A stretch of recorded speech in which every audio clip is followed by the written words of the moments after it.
है आपके channel technical tech में। आज हम बात करने वाले हैं आर्टिफिशियल इंटेलिजेंस क्या है। नंबर 2, या कितने टाइप्स के होते हैं। Number 3, applications of artificial intelligence AI का प्रयोग किन क्षेत्रों में किया जाता है। तो चलिए हम शुरू करते हैं। आर्टिफिशियल इंटेलिजेंस होता क्या है। आर्टिफिशियल इंटेलिजेंस एआई एक टेक्नोलॉजी है जिसके द्वारा इंटेलिजेंट बुद्धिमान मशीनों को बनाया जाता है जो कि इंसानों की तरह सोचते हैं। दूसरे शब्दों में कहें तो आर्टिफिशियल इंटेलिजेंस एक विधि मेथड है जिसका इस्तेमाल करने पर एक कंप्यूटर, रोबोट और मशीन इंसान की तरह सोचने लगता है। आर्टिफिशियल इंटेलिजेंस दो शब्दों से मिलकर बना हुआ है, पहला आर्टिफिशियल और दूसरा इंटेलिजेंस। इसमें आर्टिफिशियल का मतलब होता है इंसानों के द्वारा बनाया हुआ और इंटेलिजेंस का अर्थ होता है सोचने की शक्ति। इसलिए इसका पूरा मतलब हुआ इंसान के द्वारा बनाई हुई सोचने की शक्ति।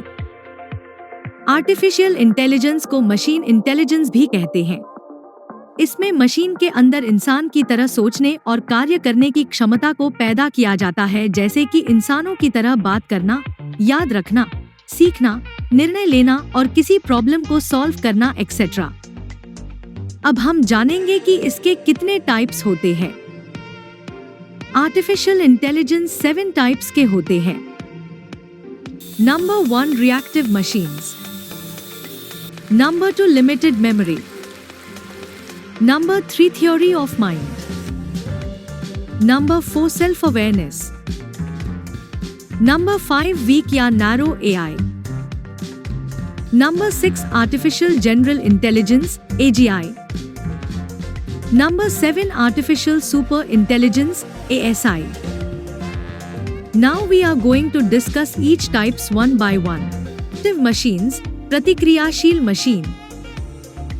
यह यूजर की जरूरतों के मुताबिक रिएक्ट करती है, इसलिए इसे रिएक्टिव मशीन कहते हैं। रिएक्टिव मशीन किसी भी डेटा और मेमोरी को स्टोर करके नहीं रखती। रिएक्टिव मशीन केवल वर्तमान समय के कार्यों पर फोकस करती है।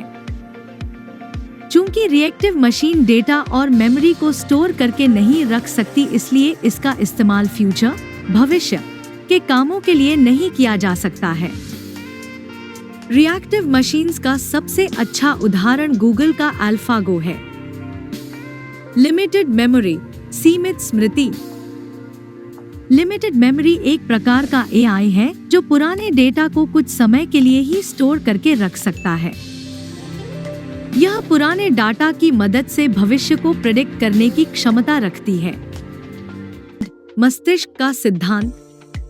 थ्योरी ऑफ माइंड एक प्रकार का एआई है जो इंसान के स्वभाव को समझ सकता है और इंसानों की तरह बात भी कर सकता है। सरल भाषा में समझें तो थ्योरी ऑफ माइंड इंसानों के विचारों, थॉट्स को समझकर उनसे से बातें कर सकता है।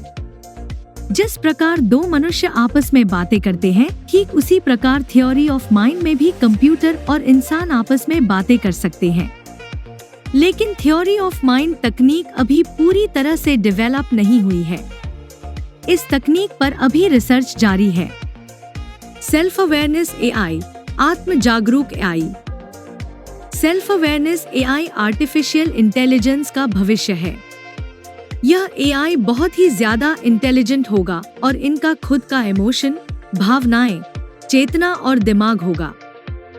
इस एआई का दिमाग इंसान से भी तेज होगा।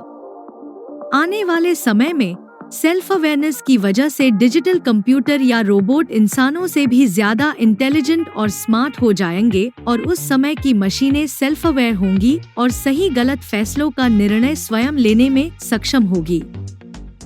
हालांकि इस समय सेल्फ अवेयरनेस एआई उपलब्ध नहीं है। यह आने वाले समय की एक कल्पना है। वीक या नैरो एआई, कमजोर या संकीर्ण एआई। वीक या नैरो एआई को आर्टिफिशियल नैरो इंटेलिजेंस ANI भी कहा जाता है। यह एआई किसी विशेष काम को ही पूरा कर सकता है और अपनी क्षमता के बाहर किसी दूसरे काम को नहीं कर सकता, इसलिए इसे वीक एआई कहते हैं। वीक एआई इंसानों की तरह व्यवहार नहीं कर सकती। लेकिन पैरामीटर्स और कॉन्टेक्स्ट के आधार पर इंसानों के व्यवहार को समझ सकती है और इंसानों से बातें भी कर सकती है। जानेंगे कि एआई का प्रयोग किन क्षेत्रों में किया जाता है। Applications of artificial intelligence. AI का प्रयोग बहुत क्षेत्रों में किया जाता है। एक ई-कॉमर्स के क्षेत्र में एआई टेक्नोलॉजी का इस्तेमाल ई-कॉमर्स यानी ऑनलाइन शॉपिंग के लिए किया जाता है। इसका इस्तेमाल Amazon कंपनी करती है, जिससे कस्टमर को प्रोडक्ट का साइज, कलर और ब्रांड पता चलता है। इसकी मदद से ऐप्स और वेबसाइट में चैटबॉट का निर्माण किया जाता है। चैटबॉट सीधे कस्टमर से बात कर सकता है। इसके लिए हमें किसी मनुष्य की आवश्यकता नहीं पड़ती। 2. एजुकेशन, शिक्षा के क्षेत्र में एआई तकनीक का इस्तेमाल शिक्षा के क्षेत्र में भी किया जाता है, ताकि बेहतर से बेहतर शिक्षा लोगों तक पहुंच सके। इसके द्वारा टीचर आसानी से किसी भी बच्चे को कंप्यूटर में एनिमेशन और ग्राफिक्स दिखाकर पढ़ा सकते हैं। एआई के द्वारा स्टूडेंट को मार्क देना भी आसान हो जाता है, जिससे टीचर का टाइम बचता है। एआई तकनीक प्रोडक्टिविटी और डिजिटल एजुकेशन को बढ़ावा देता है। 4. Human resources. इसका इस्तेमाल ह्यूमन रिसोर्सेज को कम करने के लिए भी किया जाता है, ताकि प्रोडक्ट का प्रोडक्शन ज्यादा मात्रा में किया जा सके, क्योंकि मनुष्य 24 घंटे किसी काम को नहीं कर सकता, लेकिन एआई के डिजिटल डिवाइस या मशीन 24 घंटे काम करने की क्षमता रखती है। 5. मेडिकल, स्वास्थ्य के क्षेत्र में इसका इस्तेमाल स्वास्थ्य के क्षेत्र में भी किया जाता है। एआई डिवाइसेस का इस्तेमाल आज के समय में छोटे बड़े हॉस्पिटल में किया जाता है। इसका इस्तेमाल करके मरीज की बीमारी का पता लगाया जाता है और बीमारी को ठीक किया जाता है। 6. एग्रीकल्चर, कृषि के क्षेत्र में इसका प्रयोग खेत में फसलों और मिट्टी की क्वालिटी को चेक करने के लिए किया जाता है। एआई तकनीक की मदद से सॉइल, मिट्टी की कमियों को पहचाना जा सकता है और उस मिट्टी में सुधार किया जा सकता है, ताकि अच्छी फसल तैयार की जा सके।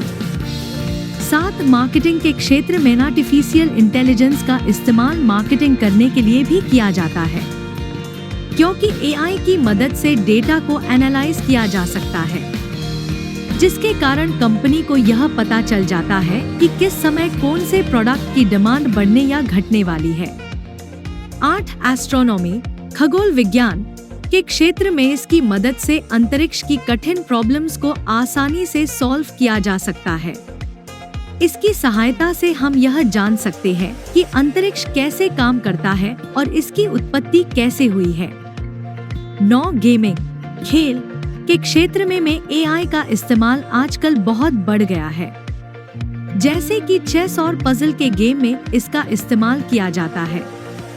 चूंकि एआई के पास सोचने की क्षमता होती है, इसलिए इसका इस्तेमाल दिमाग वाले खेलों में किया जाता है।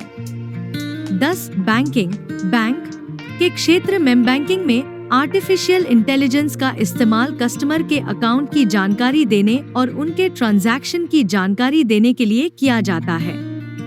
इसके लिए इसमें चैटबॉट्स का प्रयोग किया जाता है।